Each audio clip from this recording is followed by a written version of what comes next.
Welcome back, my friends. My name is Sarah. I'm known as Carnivore Yogi. Thank you so much for being here and clicking on today's video.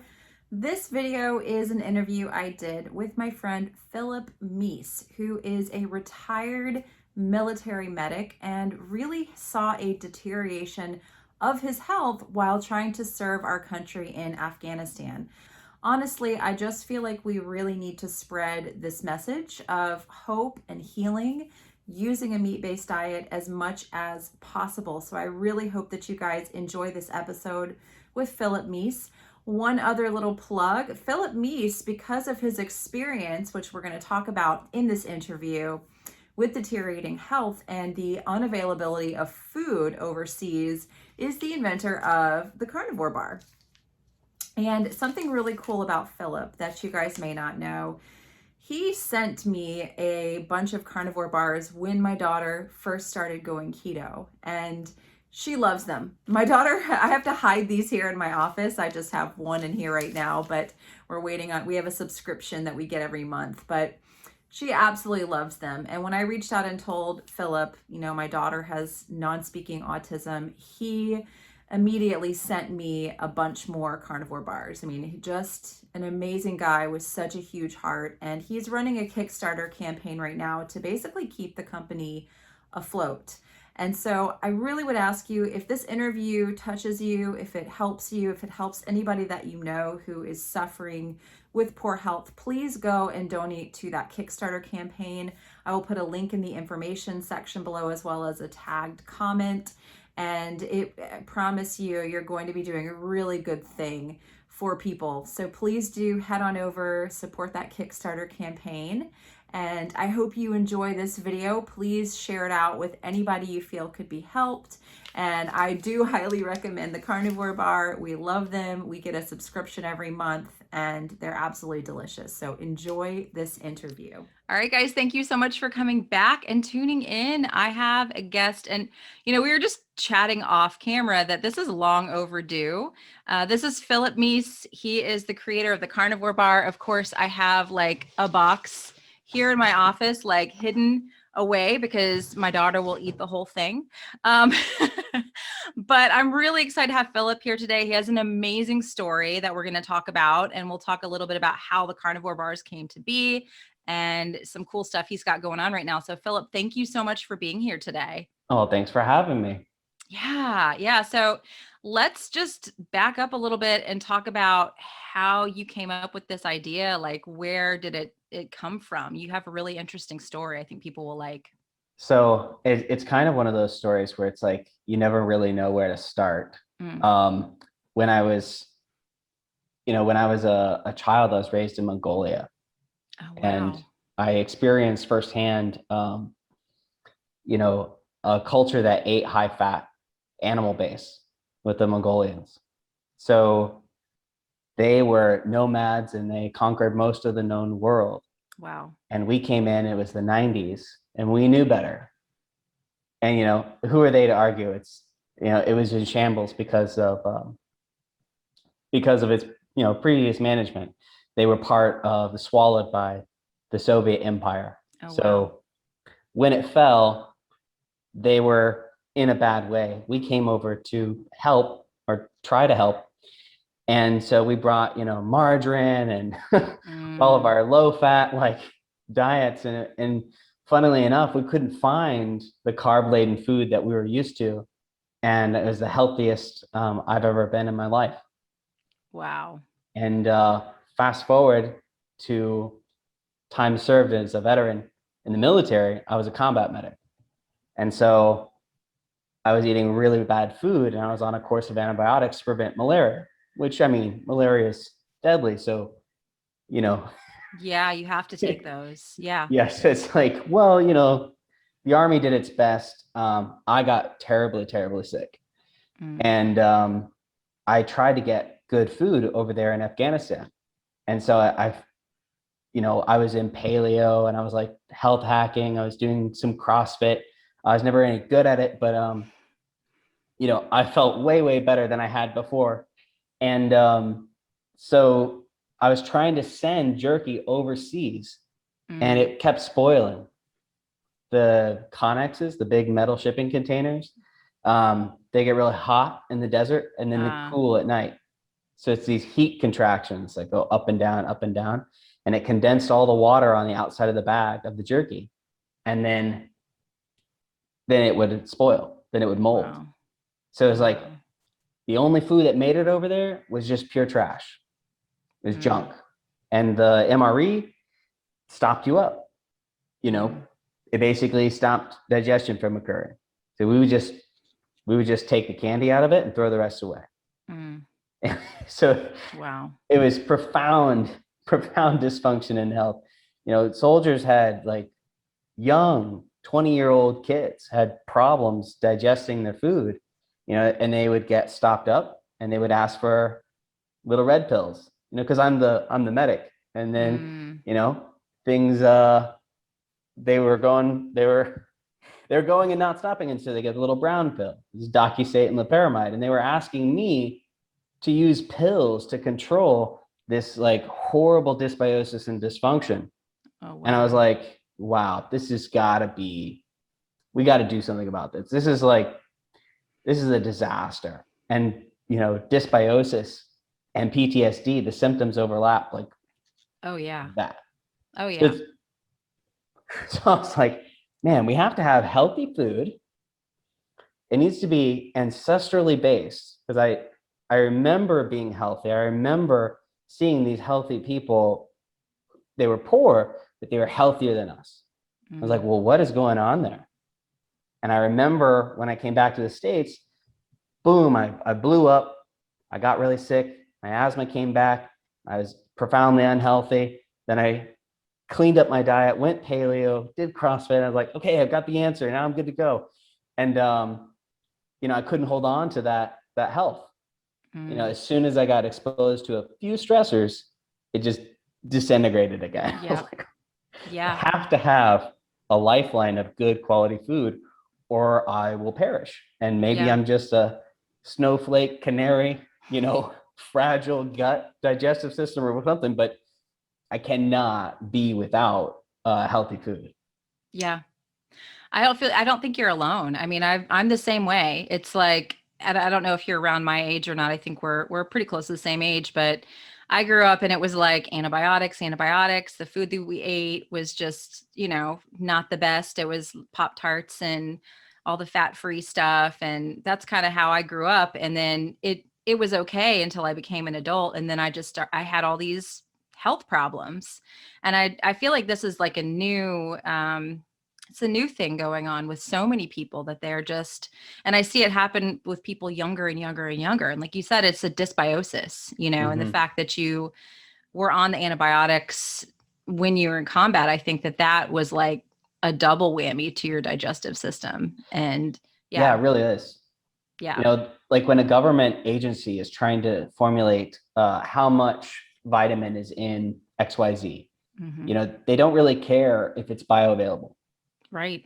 I don't know if you know much about animal feed, but, really unethical people will put animal hair in the animal feed, which increases the protein count on the measured test. Oh my gosh. Now, the hair goes through the animal unchanged.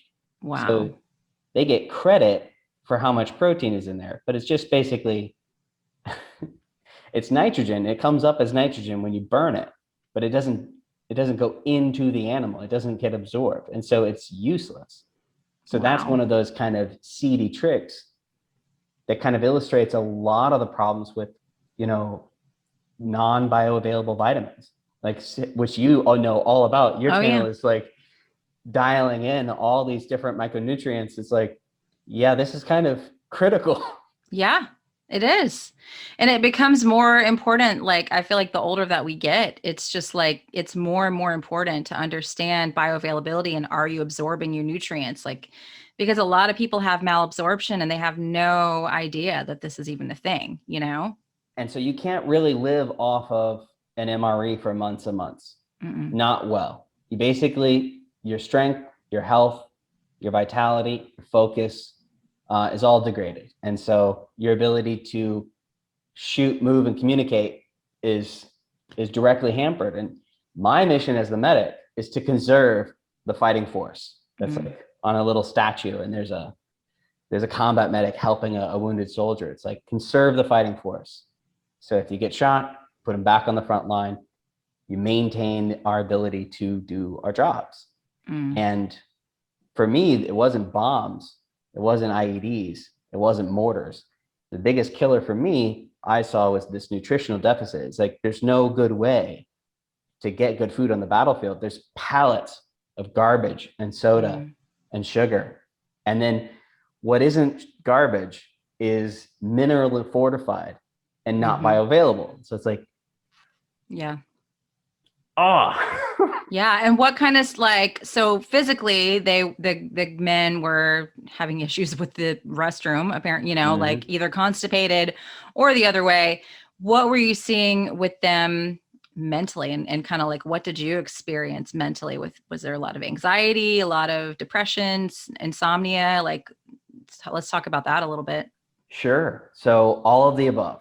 I had soldiers who were against regs on sleep medication, on Ambien, Trazodone, and they were deployed.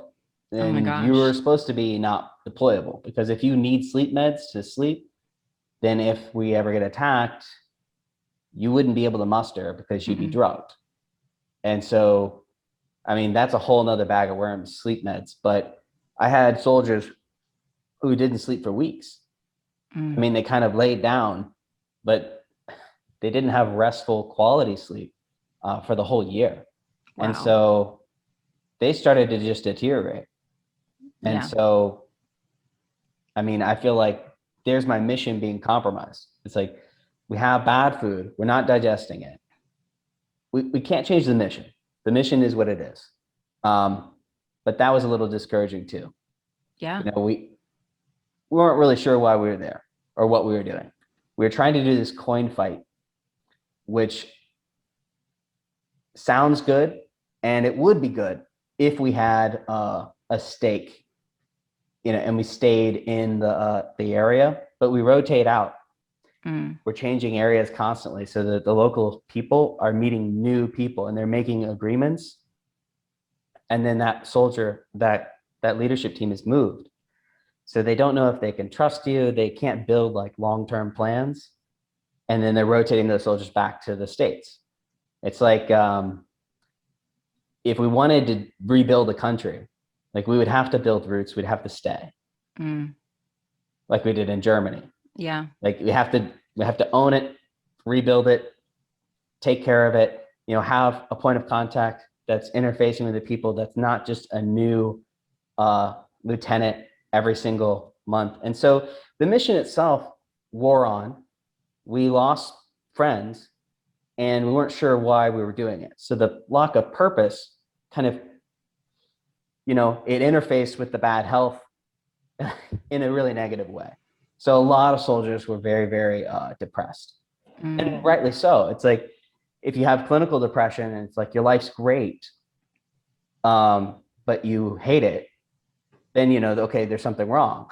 But if your life is awful and you hate it, well, maybe you're just normal. Right.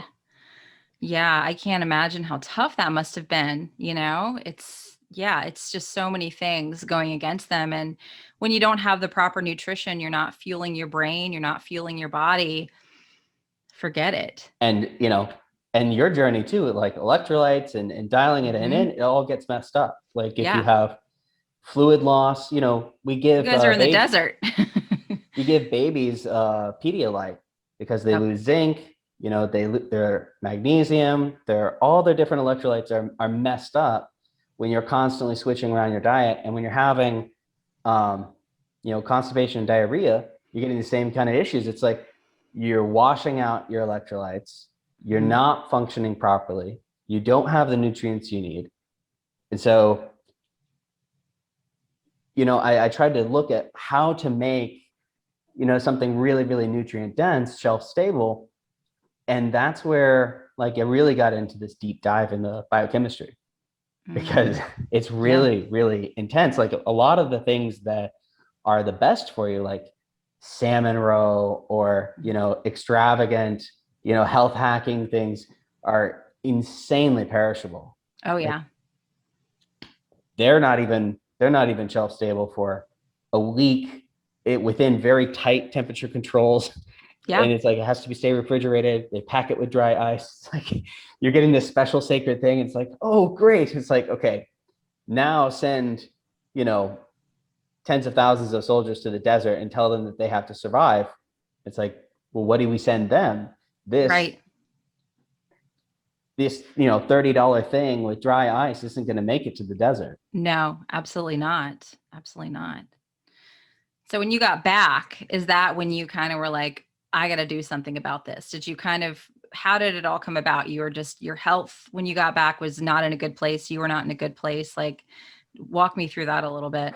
So I was into CrossFit at the time, and I was doubling down on paleo, but Mm. I felt like I was missing something. I really wanted to be Kelly Starrett. He was like a hero of mine, and he was this physical therapist, CrossFitter guy. And he was doing all this cool stuff, and I was like, man, I would love to do that. So I went back to school to use the GI Bill. Why not? I Yeah. had my bachelor's already, and I couldn't focus. Mm. I was losing it. Like I was 110% motivated, passionate, but my health was just not there. And I went to get help from the medical system, and they put me on methylphenidate. Oh And gosh. so, yeah, it's a common story in the carnivore space. It's like something was wrong. I got drugs, Right. and stimulants are a popular one.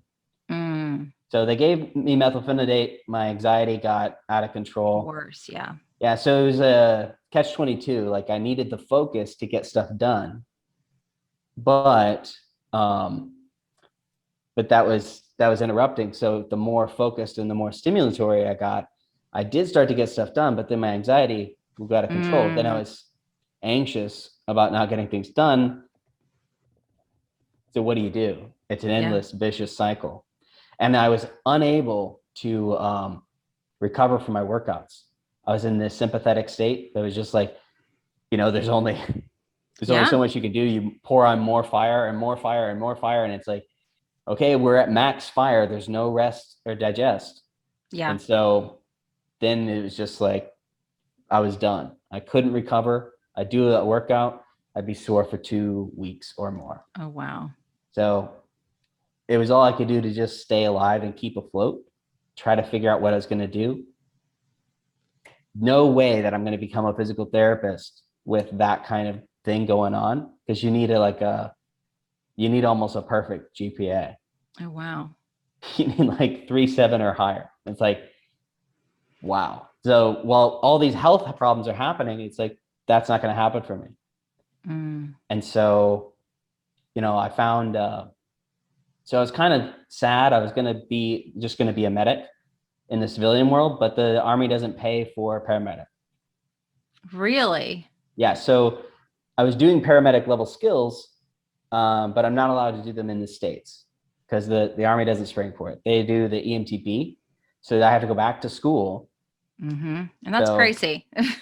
so To I pay. tried physical Yeah. therapy, hit a brick wall, failed.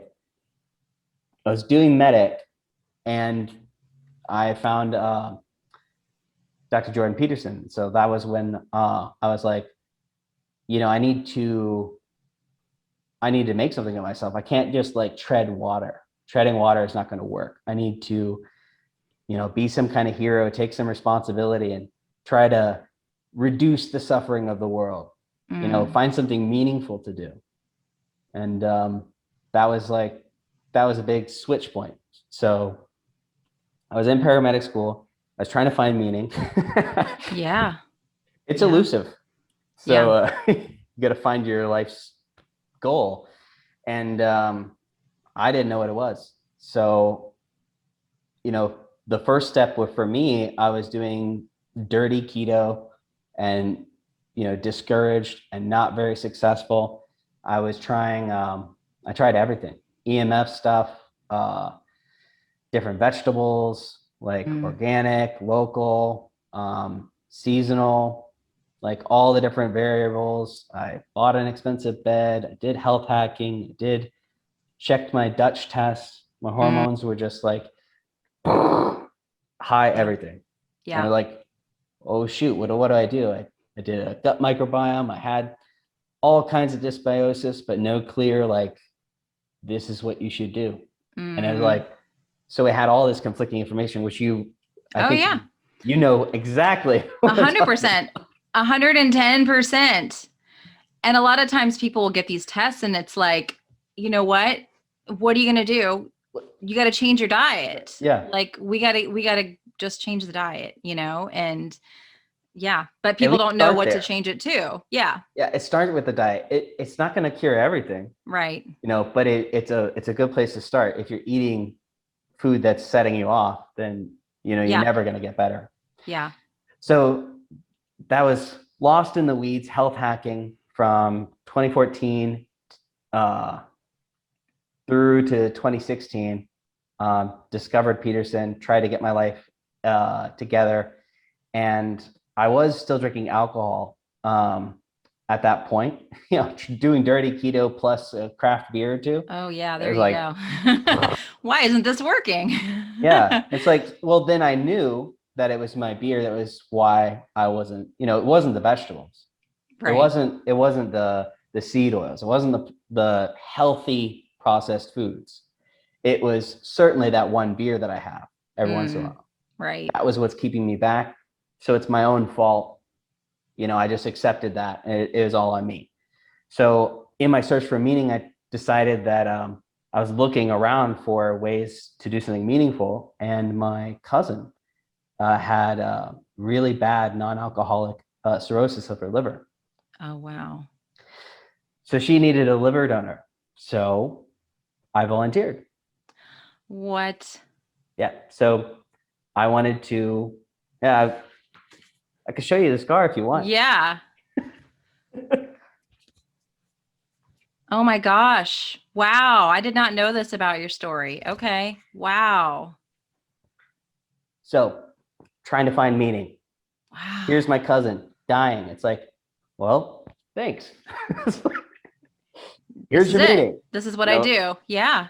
save someone's life or don't and stay miserable. So I did that, cut out the alcohol. I cut out my cheat.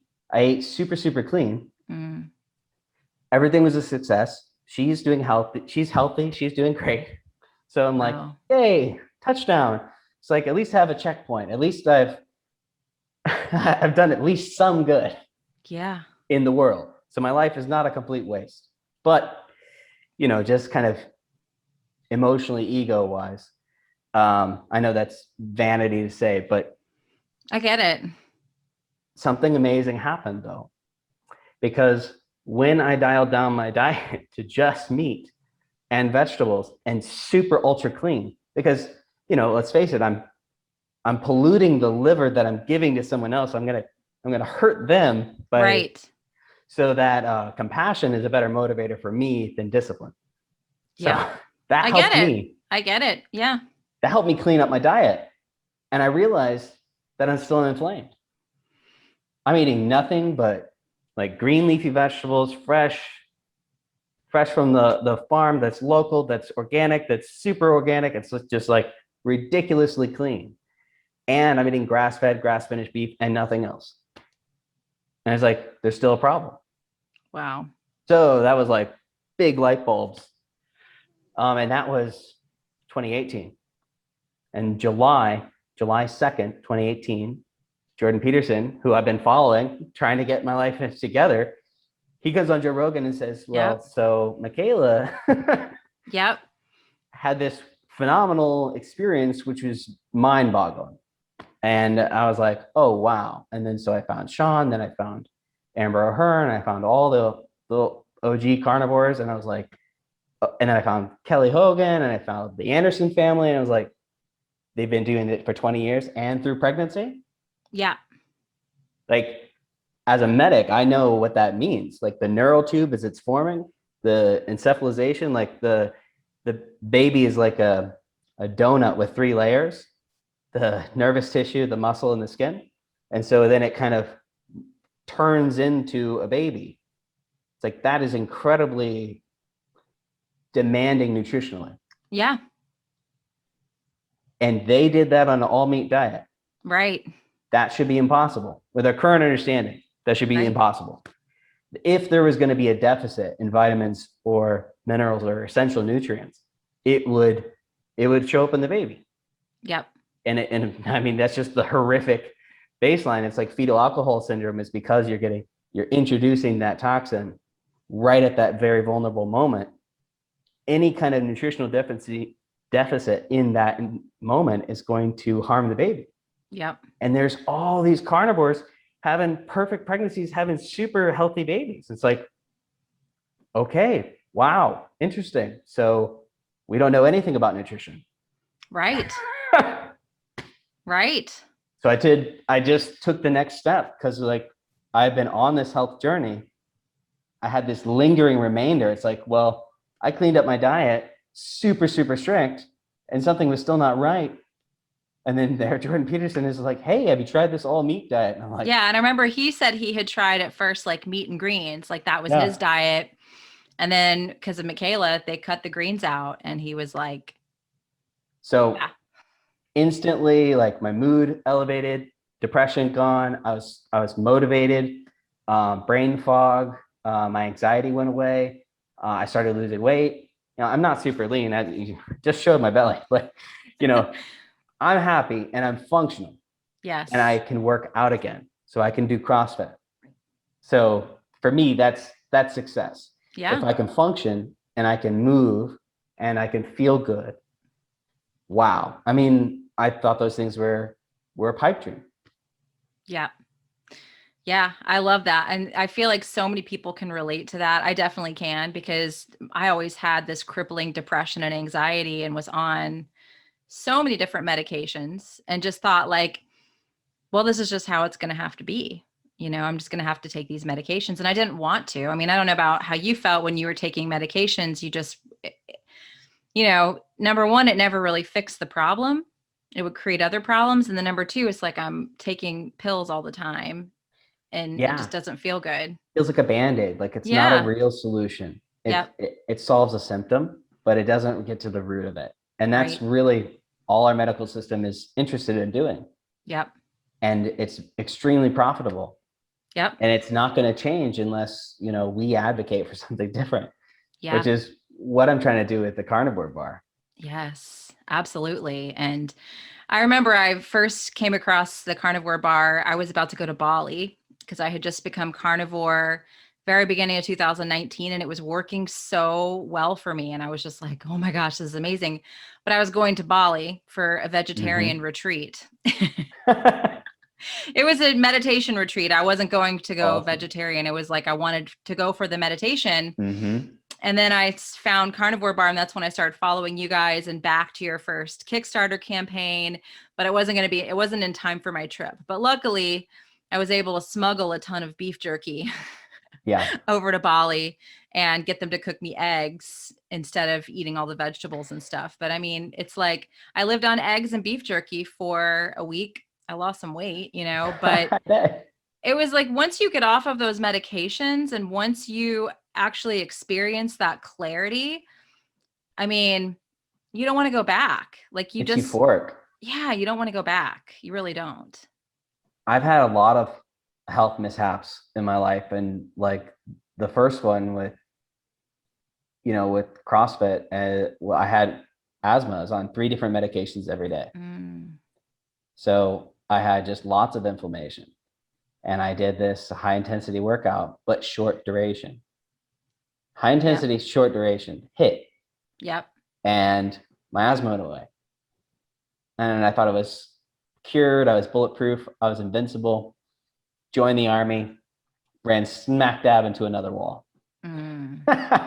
Wow. But that's life, you know? It is. It totally is. It's when you solve a problem like that, you just get this, oh, I'm never going back kind of feeling. That's euphoria. And I can imagine like you feel especially conflicted, a lot of the yoga and like health and alternative and beautiful spiritual Yeah. stuff, they're pushing vegetables, they're pushing veganism as hard as they possibly can. Yep. Chia seed smoothies, acai berry, and that stuff always just inflamed the hell out of me.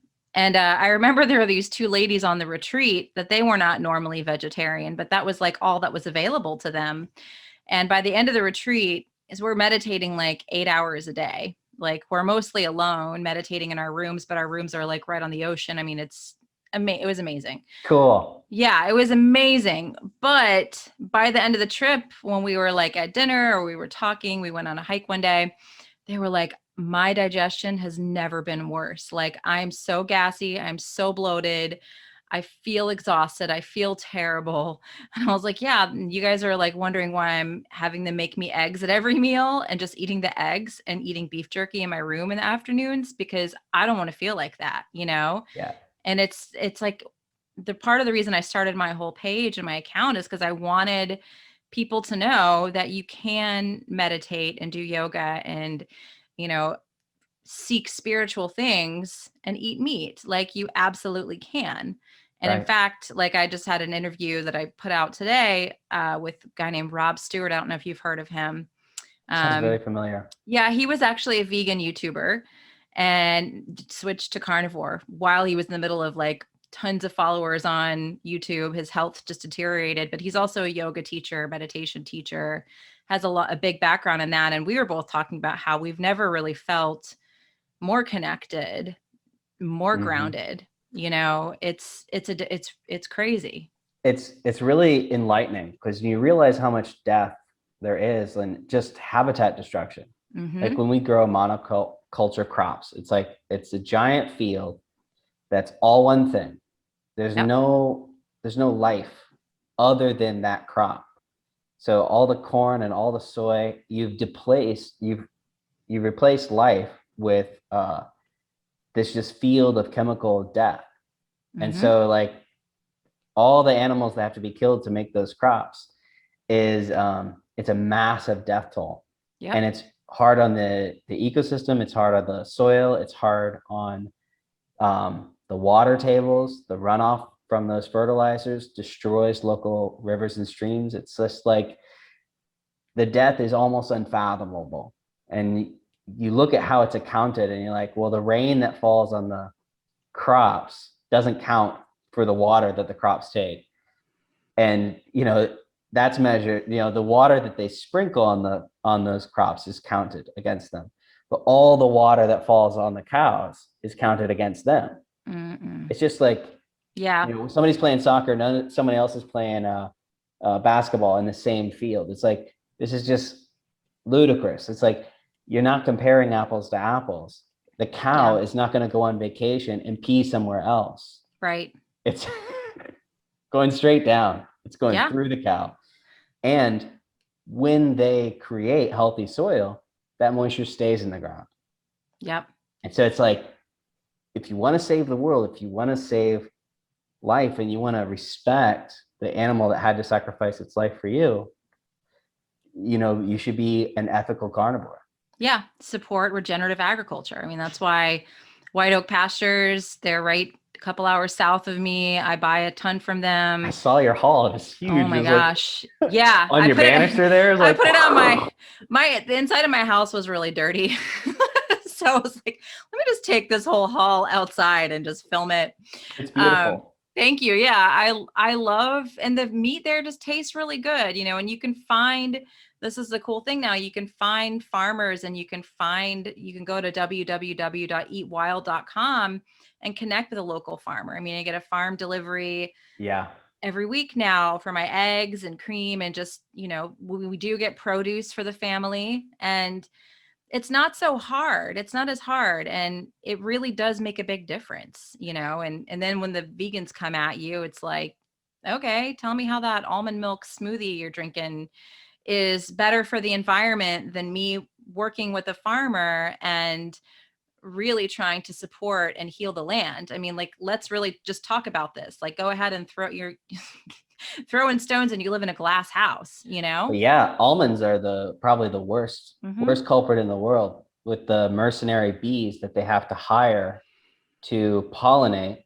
It's causing a colony collapse. It's very stressful, and the bees, they cart them all the way across the country to pollinate the almonds, and then they pump in water from the aquifer during droughts so they can raise an excessive amounts of almonds, and then throw away most of the almond and just extract the milk. It is a horrible waste. It's an ecological disaster, Yeah. and it destroys our pollinators, which, grasslands are so rich. Even private land that's been properly managed will have greater biodiversity and greater birds and other different animals that live in grassland habitats. They're finding they're even better biodiversity of the birds that the bird watchers want to see on these private lands that are grazed, versus bird sanctuaries, which are stale and dead and have no herbivores. It's like the cycle of life has been interrupted. We reserved it, no suburbs, for the birds, but it's actually not full of life. You're only full of life if it's properly managed cattle on land. You have to properly manage is you have to mimic the predators, the wolves. And so we owe White Oak a debt of gratitude for working with General Mills and proving that it's carbon negative. So if you properly raise cattle, it actually sequesters more carbon than it takes to raise. So it's a net win. Exactly. So yeah, we just have to keep on spreading this, because when I first started carnivore, I actually just really felt guilty. I felt guilty because I was feeling so good. And I was like, all I'm eating is meat and I'm destroying the planet. I just didn't know. And thank God for people, like Brian Sanders, who's making his documentary, and he's always put it, like, he put out a story on Instagram yesterday. Then it was like Rich Roll, who's like this big vegan podcaster, actually was coming out, and he interviewed the people from that Netflix doc. I think it's like Biggest Little Farm. And he actually had them on and was admitting that you cannot be vegan without killing all these animals. Like, it was awesome. If you go onto Brian's, onto the Food Lies page on Instagram, I had to put it up on my stories because I was like, hell yeah, finally. Like, I can actually respect Rich Roll for coming out and admitting that this is the way monocropping works. This is the way this works. And people think that they're totally not harming the environment, and they're actually doing more harm. So it's been one of those tropes that, like, they say we only have like 50 years of topsoil left, and then but we've been saying that for like 20-30 years, and the number hasn't changed. So there's like, we keep inventing new ways to spread the same amount of butter over more toast, proverbially. So it's like we're stretching, millions of years of topsoil and making it last a little longer with chemical additives. But the bill comes due someday. Exactly. And I think one of the ways is like that carnivores are concerned for, or at least, meat-based, is, they're going to go plant-based. They're going to say, well, meat's kind of unnecessary anyway. And the massive health crisis we're experiencing, where people are getting sicker and sicker and sicker at alarming rates, is kind of been swept under the rug because it's massively profitable. It's profitable to destroy the earth. It's profitable to, keep people sick. Prescribe medication. And we do it with cheap food. And so for me, it's like, well, we need to make ancestral eating more convenient in the modern day. We do. Because I feel like a lot of people are looking at screens, talking. They're working, long hours. They don't always have time to meal prep or prepare, or they're in a place where they don't have access to a kitchen. And so our modern lifestyle is just junk food, coffee, caffeine, stimulants. I heard you just quit for good. Quit coffee. I'm done. I'm like done. That's awesome. Never going back. Because I've quit before in the past, and then I have the 1 cup and then it's over. So it's like, I Mm-hmm. feel so much better without that in my body anymore. It's amazing. It really Well, is. that's just the thing, is like we just pour on more fire. Yeah. We pour on more trash. Yep. We don't want to pay for good, healthy food. Yeah. And so one of the obstacles is convenience. And I was like, Yes. well, convenience is a big one. If we can get healthy food that's energy dense in people's hands, like that's what I'm passionate about. Because if you just have really clean jerky, like I love jerky, it's Yeah. great. But if you're living off something, it needs to be not only nutrient dense, but energy dense.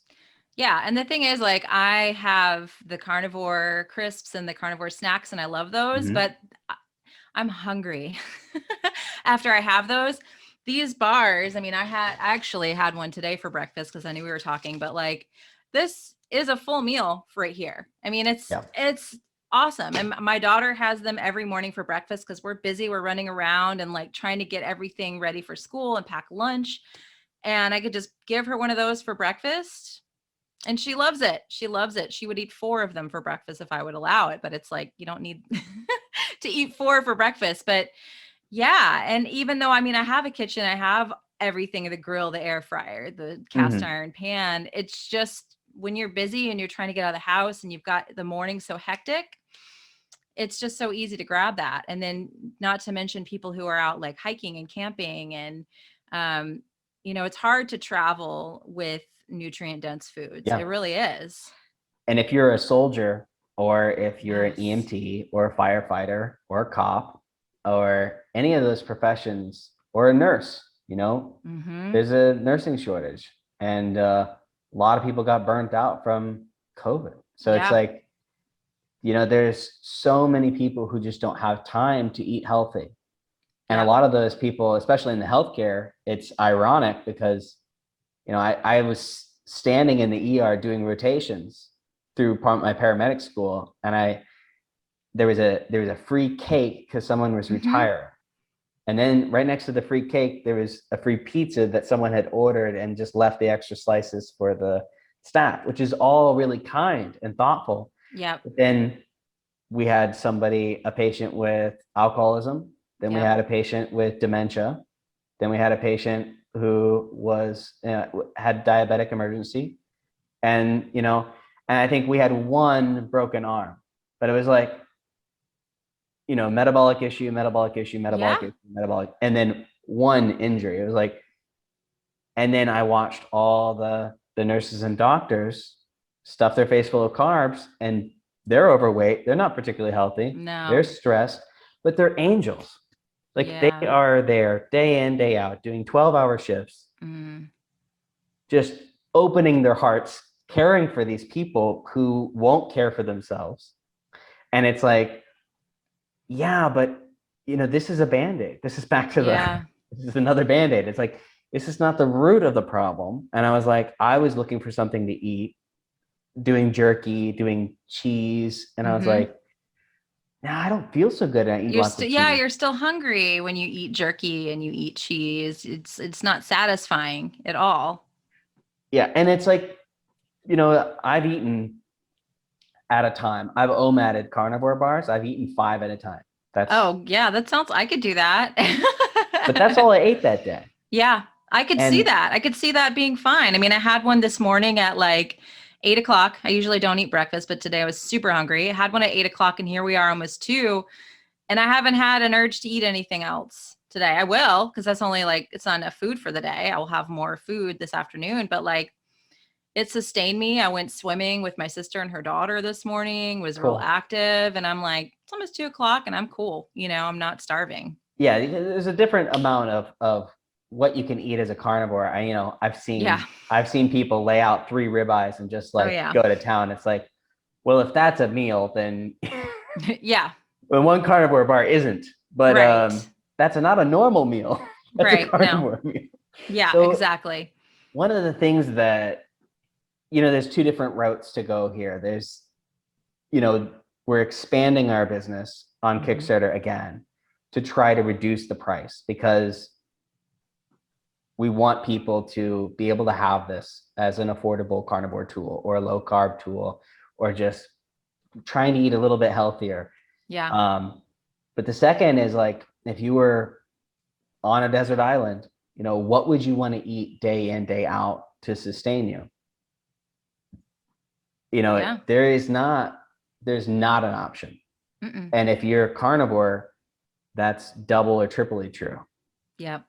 So we are health wise, we're on this, like, out here on a limb where, especially as an American, I feel incredibly privileged and lucky that I can afford to eat an all meat diet.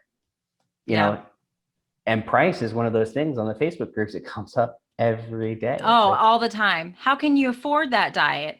Right. But it's eating crappy food is the most expensive thing you could choose, because totally. And you know it, and you've lived it, and I've lived it too.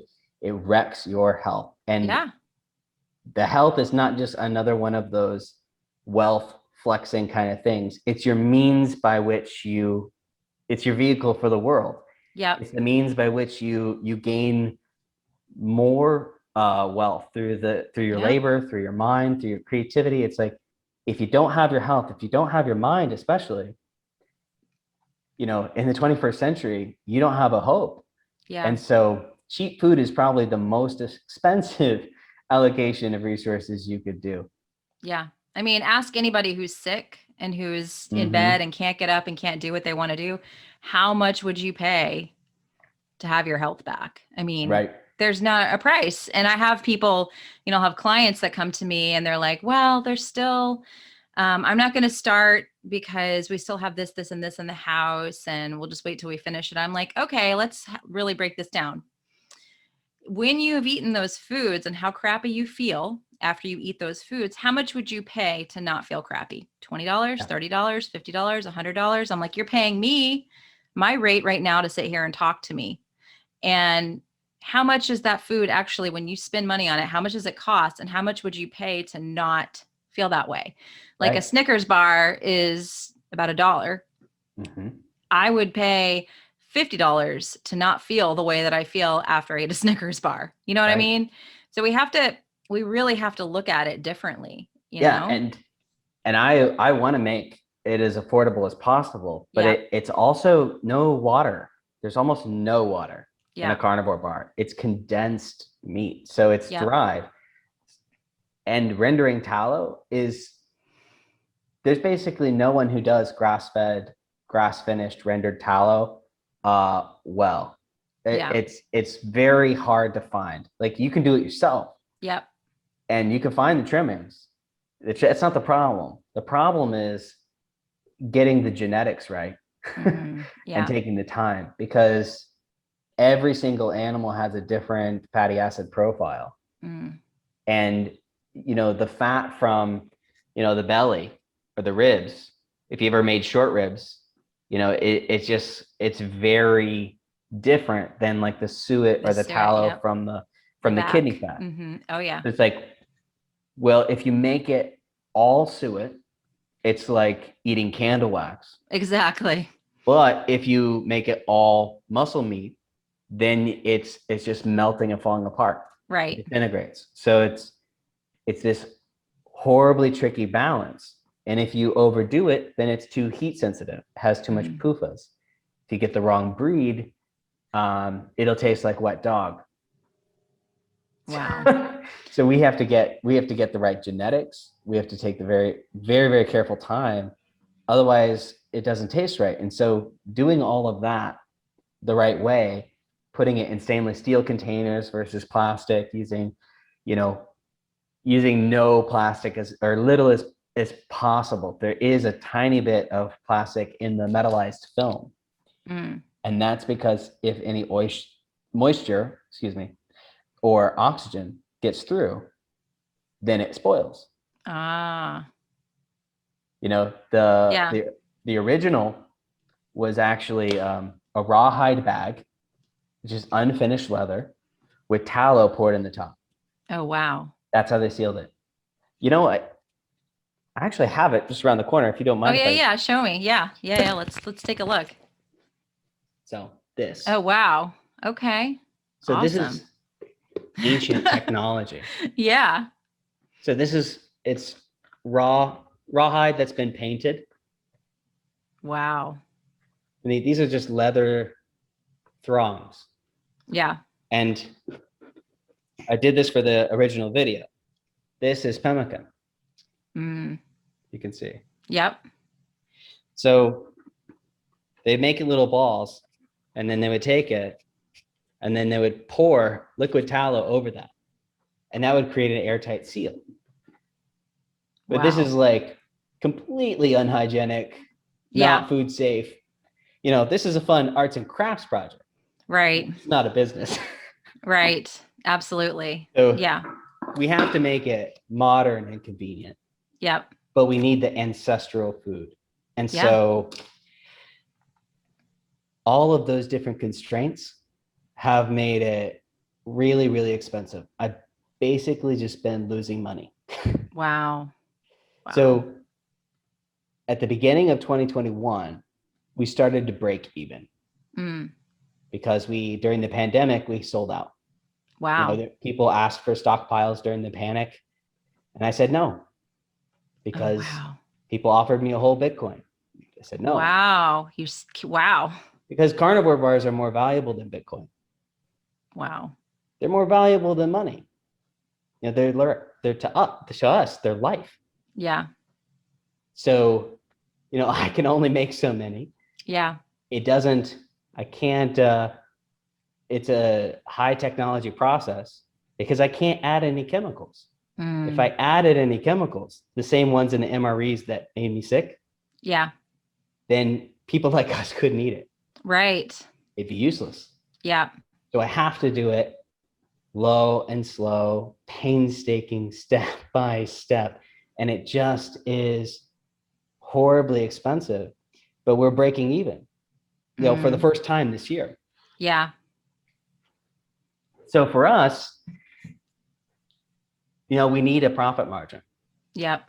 And we need to scale up in order to make us able to have that profit margin and do well.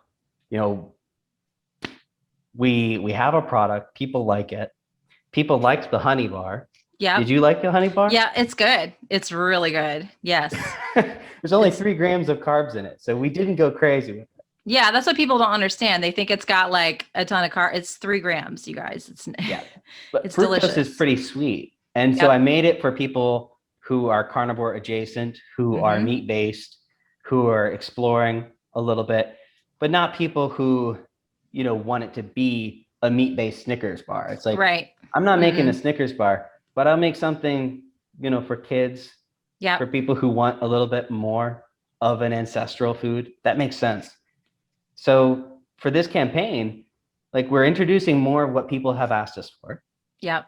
Within reason. I'm not going to make it chocolate or chili flavored. No. I'm not going to put any capsaicin in it or anything that would be an irritant. Right. But, you know, I'll bend the rules a little bit for the sake of scaling up. Yeah. And you're doing a higher protein because that's the reason I like these so much, is because I get my fat protein macros like dialed in the way that I like them, the way I feel my best. Yeah. But some people don't necessarily want to eat the super high fat. So you've made another bar that is a little bit more higher protein and not as much fat, right? Right. And so the idea is that, you know, whatever version of the carnivore diet you're doing, that you have the tools you need to succeed. And so it gives us a little bit of a schizophrenic marketing struggle. You know, are we selling a health food for the autoimmune compromised? Are we selling a performance food for people who want to look and feel their best? Or are we selling a survival food? And the answer is yes. Exactly. Yeah. Exactly. I mean, there's so many different ways to do carnivore now. It's like, you know, you got to provide for everybody. So I love that you're doing that, and that I'm so excited, and everything is going to be linked in show notes in the information section. So you guys, the campaign is over on the 24th, correct, of June? Yep. Okay. and we're doing well. I don't mean to be on a down note. It's something I do because I love the community, and I love Yeah. this mission, and I believe in it. And I think that, at least from my humble perspective, it's the most meaningful thing that I could find to do. Yeah. So the campaign is still live, and feel free to order after the campaign. Yeah. We'll make it no matter what. Yeah. And that's, people can find the campaign. They can find the Carnivore Bar. It's just the Carnivore Bar website, right? Mm-hmm. Yep. Carnivorebar.com. Awesome. Awesome. And I'll make sure that's linked as well so people can find them. This has been a really fun conversation. Very cool. And I really appreciate your time today, Phillip. Thank you so much for Thank you being so here. much, Sarah. Yeah. Yeah. Awesome. All right, guys, we better go check that out and get in on this Kickstarter campaign. So thanks again for being here.